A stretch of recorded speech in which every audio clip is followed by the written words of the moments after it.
30 ವರ್ಷಗಳ ನಂತರ ಈ ರಾಶಿಗೆ ಶನಿ ಕೃಪೆ ಇವರಲ್ಲಕ್ಕೆ ಬದಲಾಗಲಿದೆ. ಜ್ಯೋತಿಷ್ಯ ಶಾಸ್ತ್ರದ ಪ್ರಕಾರ ಕಾಲಕಾಲಕ್ಕೆ ಗ್ರಹಗಳ ಸಂಕ್ರಮಣವು ಇತರ ಗ್ರಹಗಳ ಮೇಲೆ ಶುಭ ಮತ್ತು ಅಶುಭ ಪ್ರಭಾವವನ್ನು ಬೀರುತ್ತದೆ. ಶನಿದೇವರು ಪ್ರಸ್ತುತ ಕುಂಭ ರಾಶಿಯಲ್ಲಿ ಸಾಗುತ್ತಿದ್ದು ಮತ್ತು ಜೂನ್ 1ರಂದು ಮಂಗಳವು ತನ್ನದೇ ಆದ ಮೇಷರಾಶಿಯನ್ನು ಪ್ರವೇಶಿಸಿದೆ. ಅಂತಹ ಪರಿಸ್ಥಿತಿಯಲ್ಲಿ ಶನಿಯ 3ನೇ ಅಂಶವು ಮಂಗಳನ ಮೇಲೆ ಬೀಳುತ್ತಿದೆ. ಇದರಿಂದಾಗಿ ಕೆಲವು ರಾಶಿಗಳ ಅದೃಷ್ಟವು ಬೆಳಗಬಹುದು, ಸಂಪತ್ತಿನಲ್ಲೂ ಹೆಚ್ಚಳವಾಗಬಹುದು. ಆ ಅದೃಷ್ಟದ ರಾಶಿಗಳು ಯಾವುವು ಎಂಬುದು ಇಲ್ಲಿದೆ.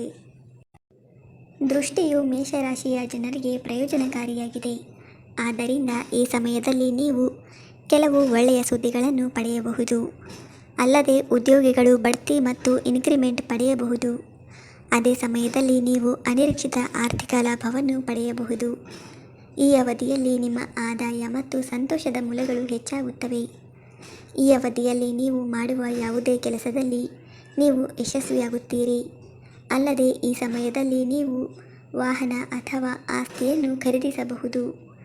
ಅಲ್ಲದೆ ಮನೆ ಮತ್ತು ಕುಟುಂಬದಲ್ಲಿ ಸಂತೋಷ ಹೆಚ್ಚಾಗುತ್ತದೆ. ಮಿಥುನ ರಾಶಿ ಮಂಗಳ ಗ್ರಹದಲ್ಲಿರುವ ಶನಿದೇವನ 3ನೇ ಅಂಶವು ನಿಮಗೆ ಅನುಕೂಲಕರವಾಗಿದೆ. ಆದ್ದರಿಂದ ಉದ್ಯೋಗಿಗಳು ಈ ಅವಧಿಯಲ್ಲಿ ಬಡ್ತಿಗಳನ್ನು ಪಡೆಯಬಹುದು. ಅಲ್ಲದೆ ನಿರುದ್ಯೋಗಿಗಳು ಈ ಅವಧಿಯಲ್ಲಿ ಉದ್ಯೋಗವನ್ನು ಪಡೆಯಬಹುದು. ನೀವು ಸಿಕ್ಕಿಬಿದ್ದ ಹಣವನ್ನು ಪಡೆಯಬಹುದು.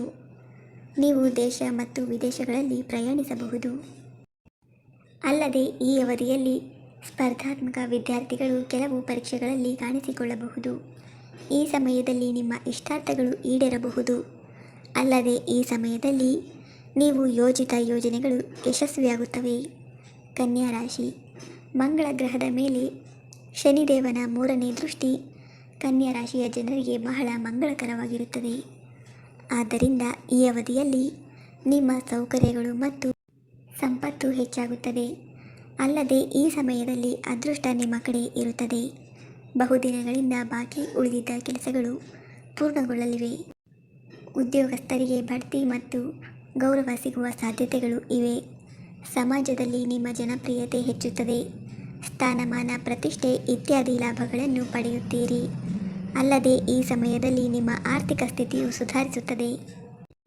ಸ್ನೇಹಿತರೆ, ವಿಡಿಯೋ ಇಷ್ಟ ಆಗಿದ್ದರೆ ದಯವಿಟ್ಟು ವಿಡಿಯೋವನ್ನು ಲೈಕ್ ಮಾಡಿ. ಹಾಗೆ ನಮ್ಮ ಚಾನಲ್ಗೆ ಸಬ್ಸ್ಕ್ರೈಬ್ ಆಗೋದನ್ನು ಮರಿಬೇಡಿ. ಧನ್ಯವಾದಗಳು.